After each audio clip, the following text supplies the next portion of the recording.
जय हिंद साथियों, बहुत बहुत स्वागत है हमारे YouTube चैनल सुधीर एजुकेशन वाला में। दोस्तों, आज के वीडियो में हम बात करेंगे शीत युद्ध से संबंधित टॉप 50 प्रश्न के बारे में, जो किसी भी एग्जाम के लिए बहुत ही फायदेमंद होने वाली है। ये जो वीडियो है हमारा इतिहास का प्राचीन इतिहास जीके रहने वाला है, जो किसी भी एग्जाम के लिए बहुत ही फायदेमंद होने वाली है। आप किसी भी एग्जाम की तैयारी कर रहे हो, चाहे वो बीपीएससी, दरोगा, सीजीएल 4, बिहार एसएससी, किसी भी एग्जाम की तैयारी कर रहे हैं दोस्तों, तो ये जो वीडियो जो है आपके लिए रामबाण साबित होने वाला है। तो चलिए दोस्तों, वीडियो को शुरू करते हैं और देखते हैं आज का हमारा पहला प्रश्न।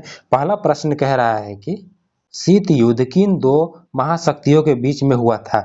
शीत युद्ध जो है किनके किनके बीच में हुआ था, तो शीत युद्ध जो हुआ था वह अमेरिका और सोवियत संघ के बीच में हुआ था। Option number B is the right answer. चलिए इसके बाद देखते हैं अगला प्रश्न। अगला प्रश्न क्वेश्चन नंबर 2 कह रहा है कि शीत युद्ध की शुरुआत कब मानी जाती है। तो शीत युद्ध की शुरुआत जो है वह 1945 में मानी जाती है। Option number C is the right answer. इसके बाद देखते हैं अगला प्रश्न। क्वेश्चन नंबर 3 कह रहा है कि शीत युद्ध का अंत कब हुआ। शीत युद्ध का अंत कब हुआ था, तो इसका जो अंत हुआ था वह 1991 ईस्वी में हुआ था। Option number C is the right answer. इसके बाद देखते हैं अगला प्रश्न। क्वेश्चन नंबर 4 कह रहा है कि आयरन कॉटन शब्द का प्रयोग जो है वह किसने किया था। तो आयरन कॉटन शब्द का जो प्रयोग किया था वह विंस्टन चर्चिल ने किया था। Option number C is the right answer. इसके बाद बात करते हैं अगला प्रश्न। क्वेश्चन नंबर 5 कह रहा है कि ट्रूमैन सिद्धांत कब घोषित किया गया था। तो ट्रूमैन सिद्धांत जो है वह 1947 में घोषित किया गया था। Option number C is the right answer. इसके बाद हम बात करते हैं अगला प्रश्न। क्वेश्चन नंबर 6 देख रहे हैं कि मार्शल योजना किस देश से शुरू की थी। ये जो देश है वो कौन सा देश है जो मार्शल योजना शुरू किया गया था। तो ये जो देश था वो अमेरिका देश से जो है वह शुरू किया गया है। इसके बाद देखते हैं अगला प्रश्न। क्वेश्चन नंबर 7 कह रहा है कि नाटो की स्थापना कब हुई थी। तो नाटो की जो स्थापना हुई थी 1949 ईस्वी में हुई थी। Option number C is the right answer. इसके बाद देखते हैं अगला प्रश्न। अगला प्रश्न कह रहा है कि वर्साय की संधि कब मानी जाती है। तो वर्साय की संधि जो है वह 1955 ईस्वी में मानी जाती है। Option number C is the right answer. इसके बाद देखते हैं अगला प्रश्न। क्वेश्चन नंबर 9 कह रहा है कि वर्सा संधि का नेतृत्व किसने किया था। तो वर्सा संधि का नेतृत्व जो है वह सोवियत संघ के द्वारा किया गया था। Option number C is the right answer. इसके बाद देखते हैं अगला प्रश्न। क्वेश्चन नंबर 10 कह रहा है कि बर्लिन नाकाबंदी जो है वह कब हुई। तो बर्लिन नाकेबंदी जो है वह 1948 से 1949 तक रहा था। इसके बाद देखते हैं अगला प्रश्न। Question number 11। क्वेश्चन नंबर 11 कह रहा है कि बर्लिन एयरलिफ्ट किसके द्वारा चलाया गया। तो बर्लिन एयरलिफ्ट जो है अमेरिका एवं उसके सहयोगियों द्वारा जो है वह चलाया गया था। Option number B is the right answer. इसके बाद देखते हैं अगला प्रश्न। क्वेश्चन नंबर 12 देख रहे हैं कि बर्लिन दीवार का निर्माण कब हुआ। तो बर्लिन दीवार का जो निर्माण हुआ था वह 1961 ईस्वी में हुआ था। Option number B is the right answer. इसके बाद देखते हैं अगला प्रश्न। क्वेश्चन नंबर 13 देख रहे हैं कि बर्लिन दीवार जो है वह कब गिरी। तो बर्लिन दीवार को जो है गिरा दिया गया था, वह गिरा दिया गया था 1989 ईस्वी में। Option number C is the right answer. इसके बाद बात करते हैं अगला प्रश्न। अगला प्रश्न देख रहे हैं कि क्वेश्चन नंबर 14 कह रहा है क्यूबा मिसाइल संकट कब हुआ। क्यूबा मिसाइल संकट जो हुआ था वह 1962 ईस्वी में हुआ था।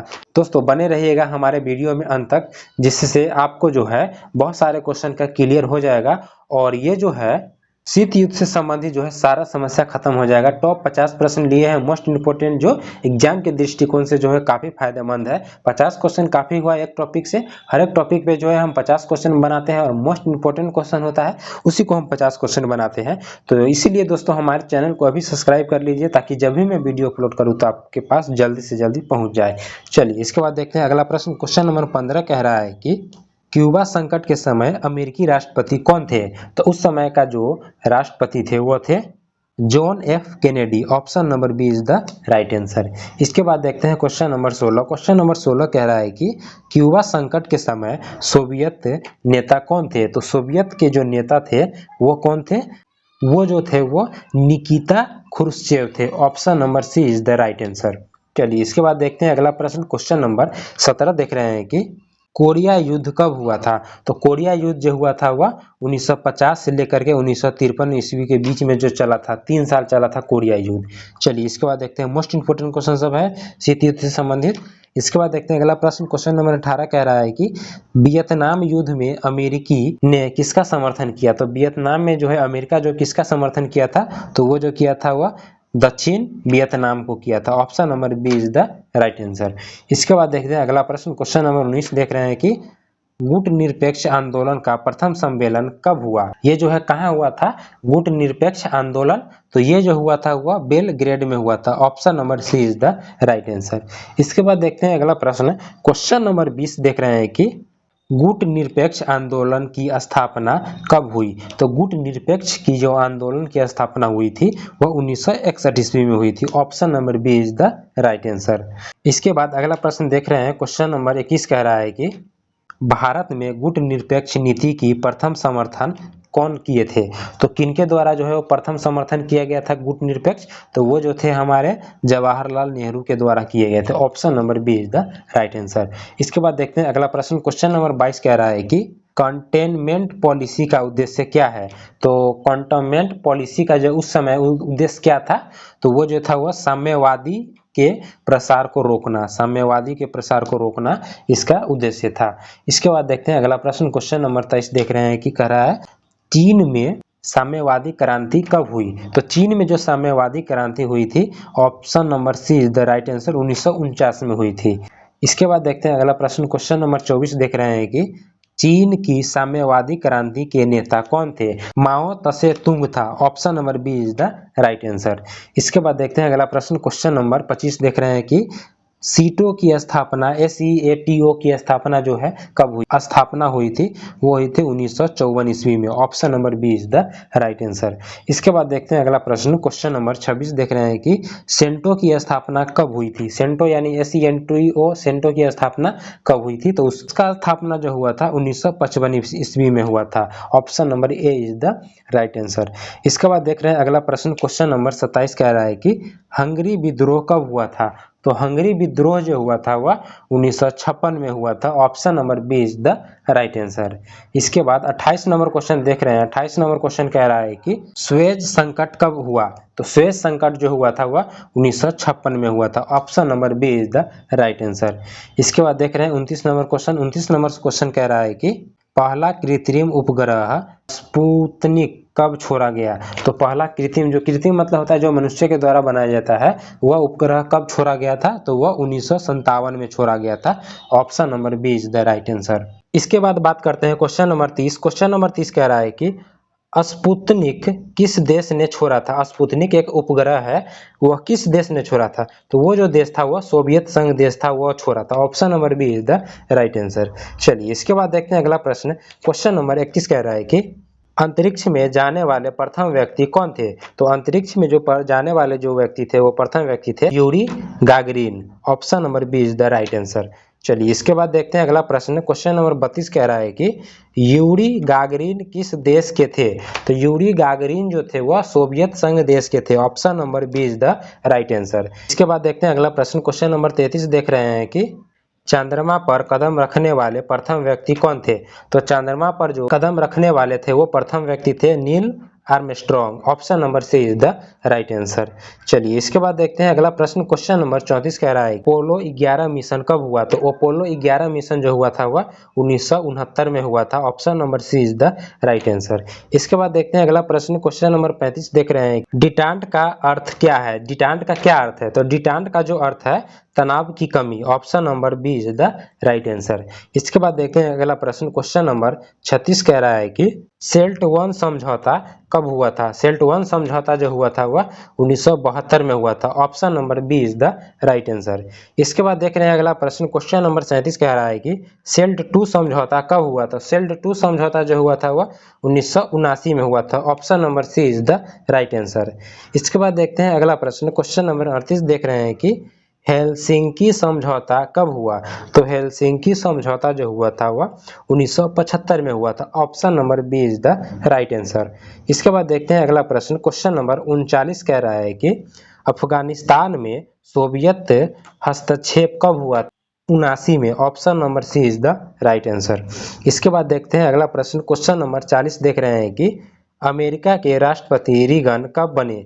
1981 ईस्वी में। Option number C is the right answer. इसके बाद देख रहे हैं अगला प्रश्न, क्वेश्चन नंबर 41 कह रहा है कि स्टार वार प्रोग्राम किस नाम से जाना जाता है। तो स्टार वार प्रोग्राम जो है वह SDI के नाम से जाना जाता है। इसके बाद अगला प्रश्न देख रहे हैं 42 नंबर प्रश्न कह रहा है कि INF संधि कब हुई। तो INF संधि जो हुआ था वह 1987 में हुआ था। Option number B is the right answer. इसके बाद देख रहे हैं अगला प्रश्न, क्वेश्चन नंबर 43 देख रहे हैं कि मिखाइल गोर्बाचेव सोवियत नेता कब बने। तो वो जो नेता बने थे 1985 ईस्वी में बने थे। Option number C is the right answer. इसके बाद देखते हैं अगला प्रश्न, क्वेश्चन नंबर 44 कह रहा है कि पेरोस्ट्रोइका नीति किससे संबंधित है। तो पेरोस्ट्रोइका नीति जो है वह किससे संबंधित है। तो वो जो नीति संबंधित है वह आर्थिक पुनर्गठन से है।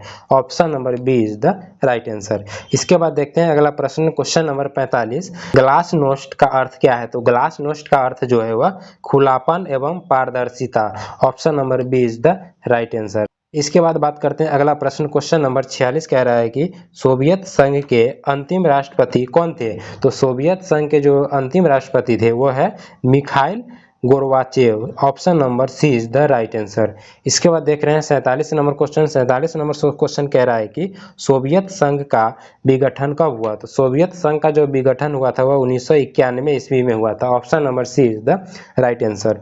इसके बाद देखते हैं अगला प्रश्न, क्वेश्चन नंबर 48 कह रहा है कि शीत युद्ध का सबसे खतरनाक संकट को माना जाता है। तो शीत युद्ध के समय जो था सबसे विकट स्थिति था वो था क्यूबा मिसाइल संकट। क्यूबा की ओर से जो है मिसाइल दागा गया था, वो संकट जो था वो सबसे विकट संकट था।